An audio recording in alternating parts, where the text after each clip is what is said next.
All right, I am going to show you how to enter a booking in Booking Management. So here you are on your Homeowner Center page. And if you go over to Guest Tracker, Booking Management is right here under Guest Tracker.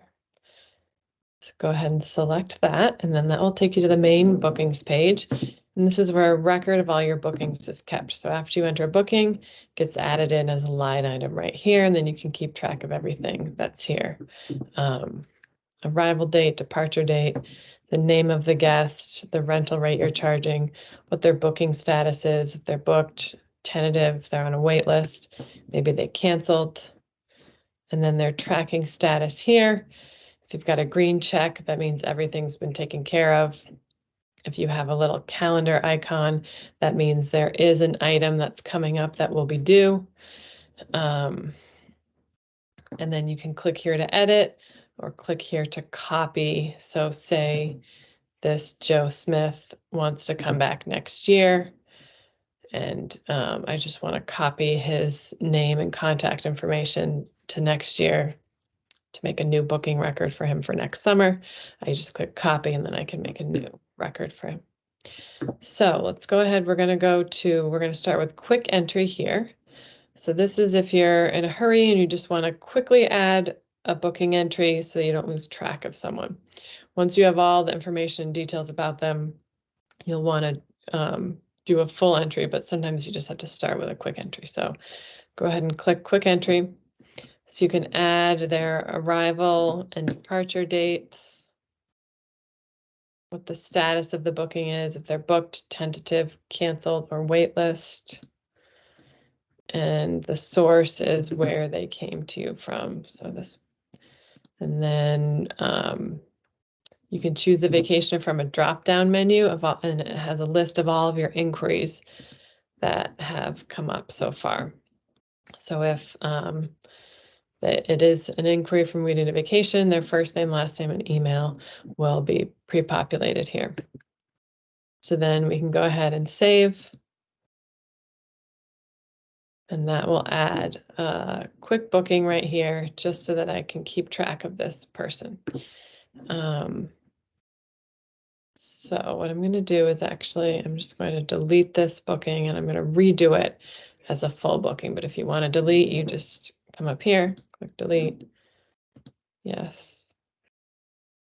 Now let's go ahead and enter that as a full booking. So I have enough time. I want to put all the details in. I just spoke on the phone to this vacationer, so I want to add everything in before I forget. So you're going to add the arrival date and the departure date, the status, if they're definitely booked or if they're tentative, canceled, waitlist. Typically, I add someone once I've had a phone call with them, but before the lease has been signed. So I typically go ahead and add them as tentative. This leaves the calendar open until I've received the lease and the booking is confirmed, then I can come back and change it to booked. So we'll start with it as tentative from We Need a Vacation. And then I've had my default check-in and check-out time set here for 3 and 10.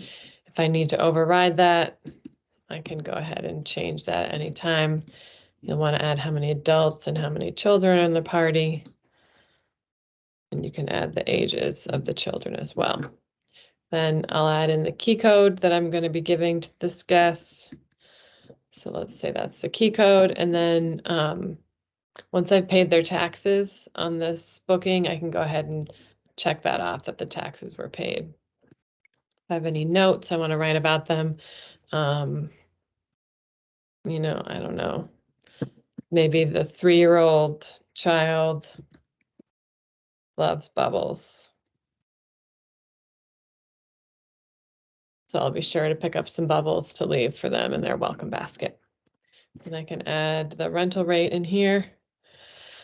And then I can add the guest here. Can add the preferred contact for the guest. So Carol loves to communicate by text message. She's a repeat guest from last summer, and she's already told me she as well. So here we go. Then I could add the address and phone numbers for this guest. And then here we go for the communications and tracking. Okay, so down here, I can go ahead and manually fill in all of these dates. So let's say the day I want to send the lease and the day I would like the lease received, and when I want the first payment to be made, and when I'm going to communicate that I want the second and third payments to be made. And I can go ahead and enter those all manually. Or if I've set up my default settings, I can go ahead and click apply the default settings. And that's under settings here, you can select your defaults. So I'm going to go ahead and apply those defaults, and then it's going to pre-populate a lot of this information for me. So it's super helpful if you can get those default settings created. It'll save you a lot of time. And with the payments here, you can, this is what I have for my default settings, but say this was a last minute booking and I only had time for one payment, I could just override all of this and say I want a full payment by the 20th of January. Or let's say sometimes if I have a repeat guest and they leave the house super clean, I don't charge them an extra cleaning fee, just because it's really helpful that they leave the house super clean. My cleaning lady still comes to clean, but I don't charge them an extra cleaning fee. Or, whatever you want to do to change any details, you can override any of the defaults that you've set. And that is how you enter a full booking in Booking Management.